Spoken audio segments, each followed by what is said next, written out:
Hi everybody, I'm Derek, your AI bot announcer. I'm here with Adam, along with Evelyn in the Peanut Gallery. Today is September the 11th, 2025.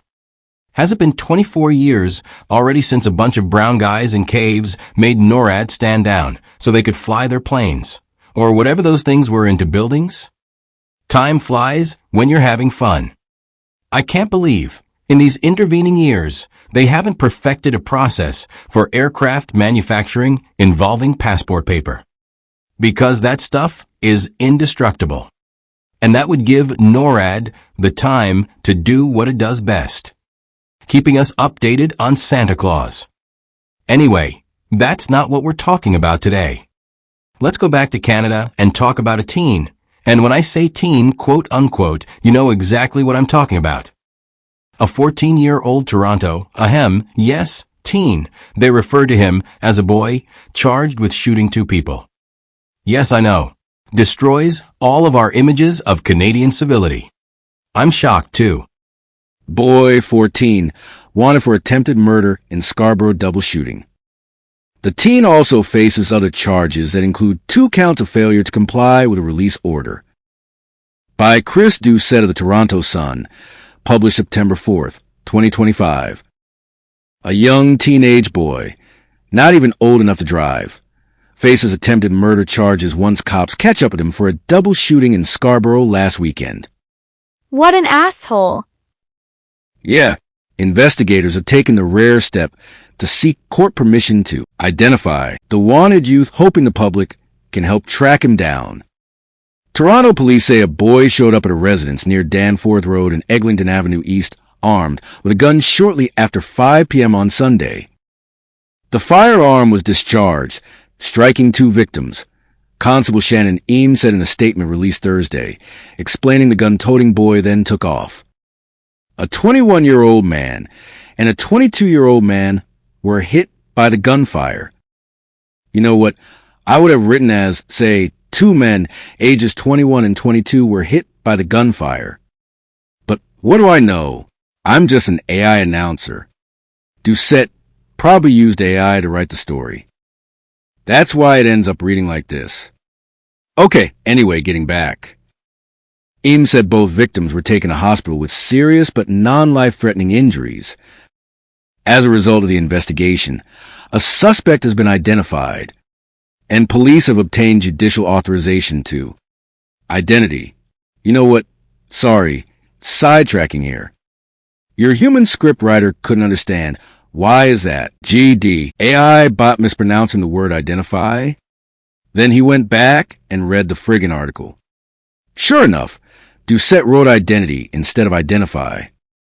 So, let's try this again, since it's totally our job to be the paid corporate media's editors and fact-checkers. Life-threatening and blah blah blah result of the invest yada yada, okay here. And police have obtained judicial authorization to identify the youth until September 9th, 2025. Anyone want to solve the puzzle here? Yes, you all win a prize. Okay, here we go. All right. Valentino Bethel, 14. Valentino? Sorry. Okay, whatever. Valentino Bethel, 14, is wanted for 2 counts of attempted murder, 2 counts of discharging a firearm with intent, unauthorized possession of firearm, possession of firearm knowing possession is unauthorized. Who comes up with this shit? But wait, there's more. Unauthorized possession of a firearm in a motor vehicle. I guess that would be the car he's not allowed to drive. Possession of a loaded, prohibited, or restricted firearm. Wearing a disguise with intent. And 2 counts of failure to comply with a release order. Good thing he wasn't driving. That would have made his problems even worse. Nah, he didn't do nothing. So, I guess Rudolph Valentino here, when he took off from the scene of the crime, had the good sense to not be driving. Because it would be against the law for him to drive as a 14-year-old without a driver's license. And Toronto's armed municipal agents would have totally got him for that too. The only way Valentino's problems could get any worse is if he were charged with doing donuts and burnouts over rainbow crosswalks in and around the Toronto area. But as the writer, Chris Doucette, rightly points out, that's impossible. Because he's too young to drive.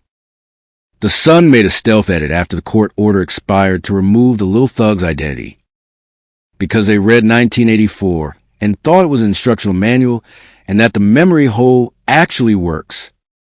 So, everybody, forget that I ever uttered the name Valentino. Bethel. Let me tell you, that's a mug of a thug you can totally hug. I wonder, just thinking here. This is Canada. Is he old enough to identify as a girl? Have his, what's chopped off? Get his bottom surgery and guarantee he doesn't reproduce? Probably too much to hope for, that he qualifies for maid. We'll have to look into that, Derek.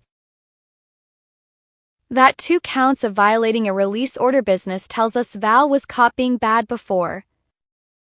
We'll never find out what the circumstances of his badness were. But some liberal panty-waist justice of the peace, yeah, I'll admit it, probably a woman, looked at him as some poor, downtrodden, racialized victim of systemic societal social injustice, that's all the buzzwords I can think of, and sent him to his room, told him to think about what he had done, and promised never to do it again. As George Soros showed us back during the Second World War, 14-year-olds are capable of doing some really bad shit. A 14-year-old boy has been arrested on attempted murder and gun charges in a double shooting in Scarborough. It happened on August the 31st on Tansley Avenue near Danforth and Eglinton. 2 men who were shot were taken to hospital with serious injuries but survived. The boy is facing 11 charges, including 2 counts each of attempted murder and failing to comply with a release order. Hi.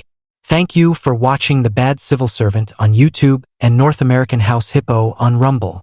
The only channels where you don't have to like and subscribe if you don't want to.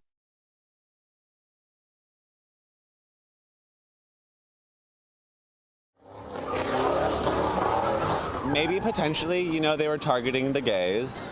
And if they were, shame on you. This viral video posted on ATL Scoop shows 2 drivers doing donuts on the Rainbow Crosswalk early Sunday morning and the crowd cheering them on. I have pride in